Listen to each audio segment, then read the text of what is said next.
ಇದನ್ನೇ press conference ಅಲ್ಲ, ಇದು ಚುಟ್ಕಾದಂಥ ಪ್ರೆಸ್ ಮೀಟು. 4ನೇ ತಾರೀಕು, ಈ ತಿಂಗಳು 4ನೇ ತಾರೀಕು ಕರ್ನಾಟಕ ಕ್ರಿಕೆಟ್ ಅಸೋಸಿಯೇಷನ್ನವರು ಮತ್ತು RCB ಅವರು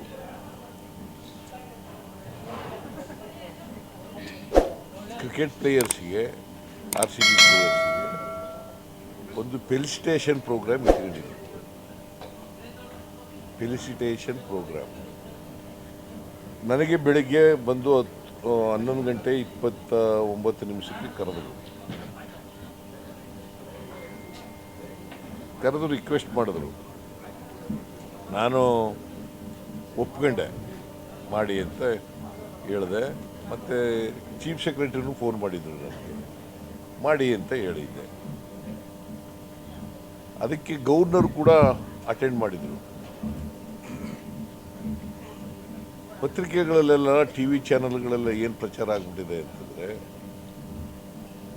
ಗವರ್ನರ್ ಅವರಾಗಿದ್ದೇ ಬಂದಿದ್ದರು ಅನ್ನೋ ಥರ ಆಗಿಬಿಟ್ಟಿದೆ. It is not correct. Govindaraju ಅಂತ ನಮ್ಮ ಪೊಲಿಟಿಕಲ್ ಸೆಕ್ರೆಟರಿ ಇದ್ನಲ್ಲ, ಅವರು ಫೋನ್ ಮಾಡಿ ಕೊಟ್ಟರು ನನಗೆ, ಗವರ್ನರ್ ಬರ್ತಾ ಇದ್ದಾರೆ ಅಂತ. ನಾನು ಹೋಗ್ತಾ ಇದ್ದೀನಿ, ನೀವು ಬನ್ನಿ ಅಂತ ಕರೆದೆ. ನಾನು ಹೋಗ್ತಾ ಇದ್ದೀನಿ, ನೀವು ಬನ್ನಿ ಅಂತ ಕರೆದೆ. ಸೊ ಗವರ್ನರು ಬಂದಿದ್ದರು. ಫೆಲಿಸಿಟೇಷನ್ ಪ್ರೋಗ್ರಾಮ್ 20 ನಿಮಿಷದಲ್ಲಿ ಮುಗಿದೋಯ್ತು. ಮಳೆ ಬಂದ್ಬಿಡ್ತು, ಅವರು ಹೊರಟೋದ್ರು, ನಾನು ಮನೆಗೆ ಹೋದೆ. So this is what happened ಅವತ್ತು. ಯಾಕಂದರೆ ಪತ್ರಿಕೆಗಳಲ್ಲೆಲ್ಲ, TV ಚಾನಲ್ಗಳಲ್ಲೆಲ್ಲ ಗವರ್ನರ್ ಯಾರೂ ಕರೀಲಿಲ್ಲ, ಅವರಾಗಿದ್ದೇ ಬಂದಿದ್ದರು ಅಂತ ಬಂದಿತ್ತಲ್ಲ, ಅದಕ್ಕೆ ಈ ಕ್ಲಾರಿಫಿಕೇಷನನ್ನು ಕೊಟ್ಟಿದ್ದೀನಿ. ಇನ್ನೇನಾರ ಕೇಳಾಗಿದ್ರೆ ಕೇಳಿದ್ದೀನಿ. ಹೇಳಿ, ಏನು ಅರ್ಥ ಹೇಳಿದ್ರಿ? ಗೋವಿಂದರಾಜು ಫೋನ್ ಮಾಡಿ ಕೊಟ್ಟರು ನನಗೆ, ಗವರ್ನರ್ಗೆ. ನಾನು ಹೋಗ್ತಾ ಇದ್ದೀನಿ ವಿಧಾನಸೌಧದ ಮುಂದೆ ನಡೀತಕ್ಕಂಥ ಪ್ರೋಗ್ರಾಮ್ಗೆ, ನೀವು ಬರ್ರಿ ಅಂತ ನಾನೇ ಕರೆದೆ. ಯಾರು ಅಲ್ಲಿಗೆ ಹೋಗೋದು ನನಗೆ ಗೊತ್ತಿಲ್ಲ, ಅದು ಯಾರು ಕರೆದಿದ್ರು ನನಗೆ ಗೊತ್ತಿಲ್ಲ. ನಾನು ಕರೆದೆ, ನಾನು ಹೋಗ್ತಾ ಇದ್ದೀನಿ, ನೀವು ಬನ್ನಿ ಅಂತ ಕರೆದೆ. ನಾನು ಹೇಳೋದು ಅರ್ಥ ಆಯ್ತಲ್ಲ ನಿಮಗೆ? ಸರ್ಕಾರ ಆಯೋಜಿಸಿರೋ ಕಾರ್ಯಕ್ರಮ ಅಲ್ಲ ಅಂತೇಳಿ ಸರ್. ಸರ್ಕಾರ ಆಯೋಜಿಸಿರೋ ಕಾರ್ಯಕ್ರಮ ಅದು ಮತ್ತೆ ಸರ್ಕಾರ ಆಯೋಜಿಸಿರೋ ಕಾರ್ಯಕ್ರಮ ಅಲ್ಲ. ಯಾರಿಗೆ ನಂಗೆ ಗೊತ್ತಿಲ್ಲ, ಅದು ನನಗೆ ಗೊತ್ತಿಲ್ಲ. ನಾನು ಗೋವಿಂದರಾಜು ಫೋನ್ ಮಾಡಿ ಕೊಟ್ಟ ಗವರ್ನರ್ಗೆ ನಾನು ಹೋಗ್ತಾ ಇದ್ದೀನಿ ಫಂಕ್ಷನ್ಗೆ. It is not a government function, it's a function arranged by KSCA and RCB. I am going there, ನೀವು ಬರ್ರಿ ಅಂತ ಕರೆದೆ. ಗೊತ್ತಾಯ್ತಾ? I hope that I myself made very clear. ಬಹುತೇಕರು ವಿಧಾನಸೌಧ ಮುಂಭಾಗ ಕಾರ್ಯಕ್ರಮ ಆಯೋಜನೆ ಮಾಡಿದ ಕಾರಣ ಸರ್ಕಾರಿ ಕಾರ್ಯಕ್ರಮ ಅಂತಾನೆ ಭಾವಿಸಿದ್ದಾರೆ. ಅದು ಸತ್ಯನಾ ಸುಳ್ಳು? ನೋಡಪ್ಪ, ಭಾವನೆಗಳು ನೀನು ಏನು ಭಾವಿಸ್ಕತಿ ಅನ್ನೋದು ನನಗೆ ಗೊತ್ತಿರಲ್ಲ. ಬಟ್ ನನಗೆ ಬೆಳಿಗ್ಗೆ 11:29 ಶಂಕರ್ ಮತ್ತು ಜಯರಾಮ್ ಅವರಿಬ್ಬರು ಬಂದು ಕರೆದರು. ಮತ್ತು RCB ಅವರು ಯಾರೋ ಗೊತ್ತಿಲ್ಲ ನನಗೆ, ಸೆಕ್ರೆಟರಿ ಮತ್ತು ಇವರಿಬ್ಬರು ಗೊತ್ತಿದ್ದವರು ಕರೆದರು ನನಗೆ. ಅವರು ರಿಕ್ವೆಸ್ಟ್ ಮಾಡಿದ್ರು ಫಂಕ್ಷನ್ಗೆ ಅಟೆಂಡ್ ಮಾಡಿ ಸರ್ ಅಂತ. ನಾನು ಅಟೆಂಡ್ ಮಾಡಿ. ಸರ್, ಅಭಿವೃದ್ಧಿ ನಿಗಮಗಳಿಗೆ ಕೊಡ್ತಾ ಇರ್ತಕ್ಕಂಥ ಹಣ ಸಾಲ್ತಾನೆ ಇಲ್ಲ, ತೀರಾ ಹಿಂದುಳಿತಾ ಇದೆ, ಅಭಿವೃದ್ಧಿ ಆಗ್ತಾ ಇಲ್ಲ ಅಂತ. ಉದಾಹರಣೆಗೆ ಕನ್ನಡ ಅಭಿವೃದ್ಧಿ ಪ್ರಾಧಿಕಾರಕ್ಕೆ ಕೇವಲ 2 ಕೋಟಿ ಕೊಟ್ಟಿರ್ತಕ್ಕಂಥ ಸರ್ಕಾರ ಮರಾಠಿ ಅಭಿವೃದ್ಧಿ ನಿಗಮಕ್ಕೆ 60 ಕೋಟಿ ಕೊಟ್ಟಿದೆ ಅಂತೇಳಿ ಅವಲ್ಲಿನ ಅಧ್ಯಕ್ಷರೇ ನಮಗೆ ಹೇಳಿದ್ದಾರೆ. ಯಾವ ಅಧ್ಯಕ್ಷರು? ಕನ್ನಡ ಅಭಿವೃದ್ಧಿ ಪ್ರಾಧಿಕಾರದ ಅಧ್ಯಕ್ಷ ಪುರುಷೋತ್ತಮ್ ಪ್ಲೇಮ. ಕೇಳಿದ್ರೆ ಕೊಡ್ತೀವಿ. ಅವರು ಕೇವಲ 2 ಕೋಟಿ ಕೊಟ್ಟಿದ್ದಾರೆ. ಕೇಳಪ್ಪ, ಇಲ್ಲಿ ಅವರು ಇನ್ನೂ ಹೆಚ್ಚಬೇಕು ಅವ್ರ ಕಾರ್ಯಕ್ರಮಗಳಿಗೆ ಅಂತಂದ್ರೆ ಕೊಡ್ತೀವಿ. ಕನ್ನಡ ಅಭಿವೃದ್ಧಿ ಪ್ರಾಧಿಕಾರಕ್ಕೆ, ಕನ್ನಡ ಅಭಿವೃದ್ಧಿಗೆ ಯಾವ ಕಾರಣಕ್ಕೂ ಕೂಡ ನಾವು ದುಡ್ಡಿಲ್ಲ ಅಂತ ಹೇಳಲ್ಲ.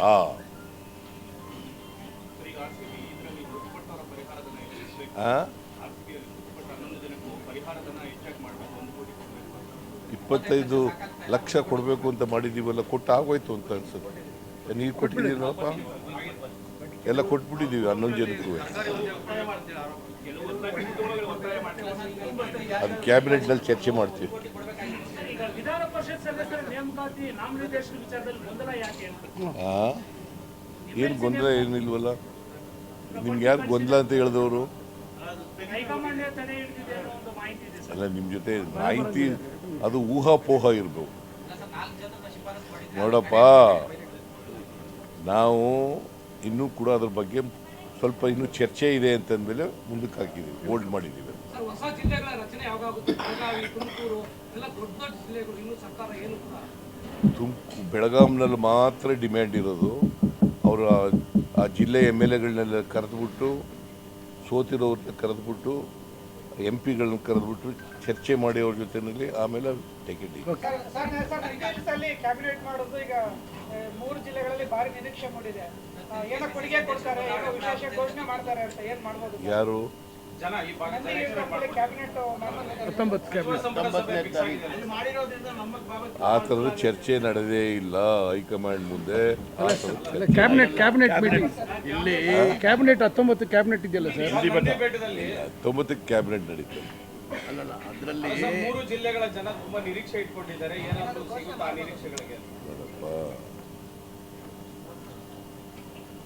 ಬೆಂಗಳೂರು ಡಿವಿಷನ್ ಅದು ಬರೀ ಚಿಕ್ಕಬಳ್ಳಾಪುರ ಕೋಲಾರಕ್ಕಲ್ಲ, ತುಮಕೂರು, ಇಡೀ ಬೆಂಗಳೂರು ಡಿವಿಷನ್ಗೆ ನಡೀತಕ್ಕಂಥ ಕ್ಯಾಬಿನೆಟ್.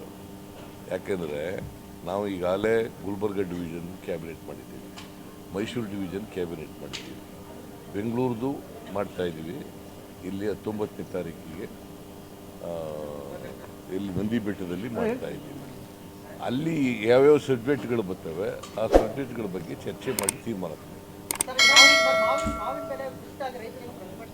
ಅದು ಕ್ಯಾಬಿನೆಟ್ನಲ್ಲಿ ಚರ್ಚೆ ಮಾಡ್ತೀವಿ. ನಾವು ಪ್ರಸ್ತಾವ ಮಾಡಿದ್ದೀವಿ. ಅದು ಇವರು ಈಗ ಪ್ರಸ್ತಾಪ ಮಾಡಿದ್ದಾರೆ. ಆಂಧ್ರದಲ್ಲಿ 4 ರೂಪಾಯಿ ಕೊಡ್ತಾರೆ 1 kgಗೆ. ತೋತಾಪುರಿ ಮಾವಿನಹಣ್ಣು ಕಾಯಿಗೆ ಇಲ್ಲೂ ಕೊಡಿ ಅಂತ ಪ್ರಸ್ತಾಪ ಮಾಡಿದ್ದಾರೆ.